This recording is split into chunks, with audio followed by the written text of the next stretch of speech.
आपने पढ़ा है कि स्क्वायर जो है पैरेललोग्राम है, लेकिन पैरेललोग्राम का एक स्पेशल पार्ट है। रेक्टेंगल तो है ही, क्योंकि प्रत्येक एंगल 90 होता है, तो उसको हम क्या कहते हैं, रेक्टेंगल का। देखिए क्वाड्रिलेटरल है। बेसिकली आप प्रैक्टिकली एक राजमिस्त्री भी जब मकान बनाता है तो उसका बेस यदि उसे स्क्वायर लेना होता है, या कोई भी कंस्ट्रक्शन करता है तो उसका बेस यदि स्क्वायर लेता है तो उसके डायगोनल को वह इक्वल, डायगोनली वह रूम के फेस को वो डायगोनली इक्वल करता है।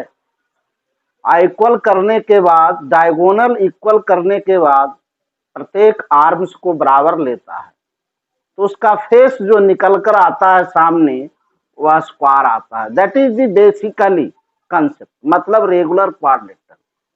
मैथमेटिक्स कहता है कि वह पॉलीगॉन जो कि रेगुलर हो, मतलब क्वाड्रिलेटरल है लेकिन रेगुलर हो, मतलब जिसका प्रत्येक एंगल 90 और प्रत्येक आर्म से भी बराबर हो, तो वह कहलाता है स्क्वायर। तो ज्योमेट्रिकली हम इसको हम एक्सप्लेन करें कि वह rectangle, the type of rectangle, special type, जिसके adjacent arms, a adjacent arms A B और ए डी है, ए डी और डी सी है। तो पैरेललोग्राम तो है ही, क्योंकि प्रत्येक एंगल 90 है तो पैरेललोग्राम है, रेक्टेंगल भी है। अब प्रश्न यह है कि इसके डायगोनल इक्वल होते हैं क्यों? क्योंकि रेक्टेंगल का डायगोनल इक्वल होता है। तो अगर डायगोनली इक्वल है, प्रत्येक एंगल 90 है, तो स्वाभाविक है कि ऑल साइड्स इक्वल हो जाएंगे। तो वह पॉलीगॉन जो रेगुलर हो, मतलब जिसका प्रत्येक एंगल 90 और प्रत्येक आर्म्स मतलब साइड्स जो है वो इक्वल हो, तो वह ज्योमेट्रिकली स्क्वायर होता है। अब इसके फंडामेंटल बेसिक प्रॉपर्टी आपने प्री क्लास में पढ़ा है, you have taught in previous classes. आपने क्या पढ़ा है कि ऑल साइड्स आर इक्वल। पहला property, that means A B that is equal to B C, D C and A D, all are equal. अगर ए बी 8 cm है तो B C भी 8, डी सी भी 8 और ए डी भी 8। Value of each angle is 90. That is your second property fundamental, because that is the type of rectangle. Square एक rectangle है, इसलिए प्रत्येक एंगल 90 होगा।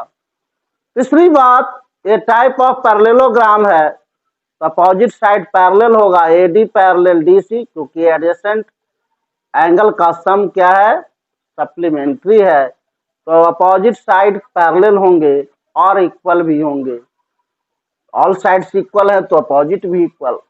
फंडामेंटल जो प्रॉपर्टी है इसका, वह है diagonals bisect to each other at 90 degree. Diagonals are equal and bisect to each other at 90 degree, at 90 degree. ये बेसिक बात है, यही कारण है कि ऑल साइड्स इक्वल है। ये ऑल साइड्स इक्वल है जिसके कारण ही डायगोनल्स क्या है, और प्रत्येक एंगल 90 है जिसके कारण ही डायगोनल इक्वल होता है, और वह 90 डिग्री पर बाइसेक्ट करता है। दैट मीन्स इसमें number of right angle triangle की संख्या कितना हो जाएगा, 8।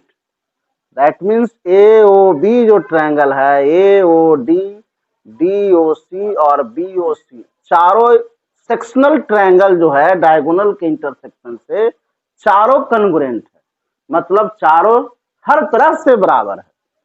और चार राइट ट्रायंगल जो है डायगोनली हो गया, और डायगोनल के इंटरसेक्शन से 4 राइट ट्रायंगल, मतलब टोटल राइट एंगल ट्रायंगल की संख्या इसमें 8 हुआ। अब इसमें मेन कंसेप्ट जो है, बेसिक जो है पैरेललोग्राम से रिलेटेड है, रेक्टेंगल से रिलेटेड है, जिसका कंसेप्ट मैंने दे दिया है। लेकिन स्पेशल थ्योरी इसमें जो है वह है, प्रूफ करना है आपको कि proof that diagonals of the square are perpendicular to each other. Perpendicular क्यों हो जाता है? तो रेक्टेंगल और रेगुलर पॉलीगॉन होने के कारण, मतलब रेक्टेंगल और रेगुलर पॉलीगॉन स्पेशल होने के कारण, मतलब इसमें स्पेशल प्रॉपर्टी होने के कारण, स्पेशल रेक्टेंगल होने के कारण, रेक्टेंगल तो सभी होते हैं जिसका प्रत्येक एंगल 90 होता है, लेकिन ये स्पेशल रेक्टेंगल है, ऑल साइड्स इक्वल है, और इसी प्रॉपर्टी के कारण इसमें एक बेसिक गुण आ जाता है स्क्वायर में कि उसके दोनों डायगोनल तो इक्वल होते ही हैं, लेकिन 90 पर बाइसेक्ट करते हैं। तो अब इसको हमको ज्योमेट्रिकली प्रूफ करना है, प्रैक्टिकली तो आप कर सकते हैं। ऑल साइड इज इक्वल और एज ए रेक्टेंगल फेस उतारेंगे जैसे ही, और डायगोनली अगर मेजर करेंगे डायमेंशन को डायगोनली, तो दोनों इक्वल होकर के आएगा और नॉर्मली भी होगा, 90 डिग्री का भी कोण होगा। तो प्रैक्टिकली आप देख सकते हैं इसको एज ए फिगर आप कट ऑफ करके एनी प्लेन पार्ट में।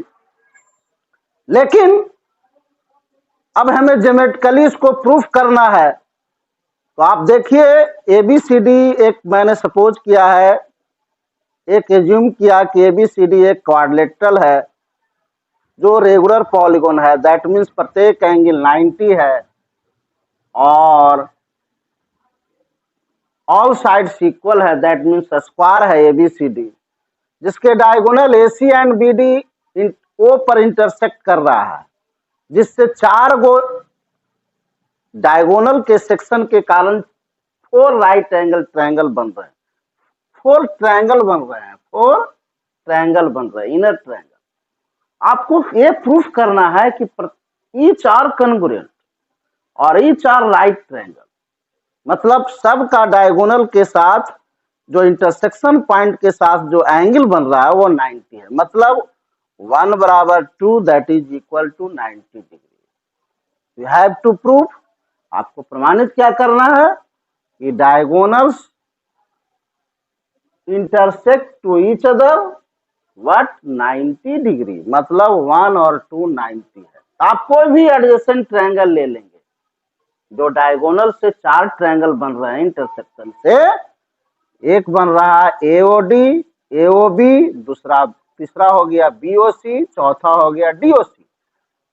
तो कोई भी 2 ट्रायंगल आप उठा लेंगे एडजेसेंट ट्रायंगल, अगर हम लेते हैं एओडी और सीओडी को, तो प्रूफ में लिखेंगे, पहले गिवन लिख लेंगे कि आप प्रूफ करना है, उसके बाद कंस्ट्रक्शन लिखा जाता है यदि रिक्वायर्ड है। तो अगर रिक्वायरमेंट है कंस्ट्रक्शन का, ज्योमेट्रिकल थ्योरी को डेवलप करने के लिए, प्रूफ करने के लिए, तो कंस्ट्रक्शन कर सकते हैं, लेकिन यहाँ पर किसी कंस्ट्रक्शन की जरूरत नहीं है।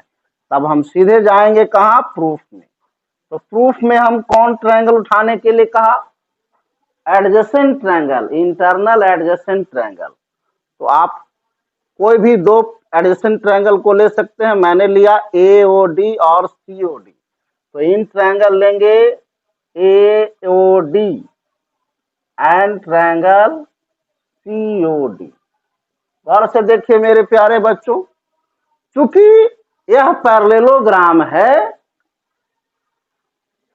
स्क्वायर क्या है, पैरेललोग्राम का एक स्पेशल पार्ट है, तो पैरेललोग्राम है क्योंकि प्रत्येक एंगल 90 है, एडजेसेंट एंगल का सम 180 है, इसलिए पैरेललोग्राम है। अब प्रश्न यह है कि जब पैरेललोग्राम है तो पैरेललोग्राम का बेसिक प्रॉपर्टी फॉलो करेगा, मतलब डायगोनल बाइसेक्ट होगा इसका, क्योंकि पैरेललोग्राम में आपने पढ़ा है कि पैरेललोग्राम के डायगोनल तो बराबर नहीं होता, लेकिन एक दूसरे को आधा आधा बाइसेक्ट कर देता है, मतलब आधा आधा बांट देता है। वाई का मतलब 2, बाइसेक्शन मतलब 2 इक्वल पार्ट में बांटना। अब बताइए ओ ए बराबर तो ओसी है और एडी और एडीसी बराबर है, आप जानते हैं कि ऑल आर्म्स बराबर होते हैं। तब बताइए एओडी, इन ट्रायंगल एओडी और सीओडी को उठाते हैं तो ओए बराबर कौन है मेरे प्यारे बच्चों, ओडी है, और एडी किसके बराबर है, डीसी के बराबर। और इस दोनों ट्रायंगल में ओडी आर्म है वो कॉमन है, इसलिए इस ट्रायंगल के तीनों आर्म इसके डीओसी के तीनों आर्म के बराबर हो गया, मतलब एसएसएस क्राइटेरिया अप्लाई हुआ। तो आप लिखेंगे इन ट्रायंगल एओडी और सीओडी में ओए बराबर OC by parallelogram theory, by parallelogram theory. Parallelogram theory से आप जानते हैं कि डायगोनल बाइसेक्ट करता है। दूसरी बात, एडजेसेंट साइड इक्वल होता, ऑल साइड्स इक्वल होता है इसका, तो एडी बराबर कौन है, DC, that is given. All sides are equal, adjacent sides are equal, तो एडी बराबर डीसी लिख दिया। और ओडी दोनों में कॉमन है, ओडी बराबर ओडी, एक ओडी आर्म है जो एओडी ट्रायंगल का भी है और सीओडी का भी, तो इसको हम कॉमन लिखेंगे, दोनों में कॉमन है, दोनों का ओवेनिस्ट आर्म है कॉमन। तो इस प्रकार से आप देख रहे हैं कि ट्रायंगल एओडी के तीनों आर्म्स ट्रायंगल सीओडी के कोरस्पॉन्डिंग तीनों आर्म्स के बराबर हैं, इसलिए by SSS criteria, by SSS criteria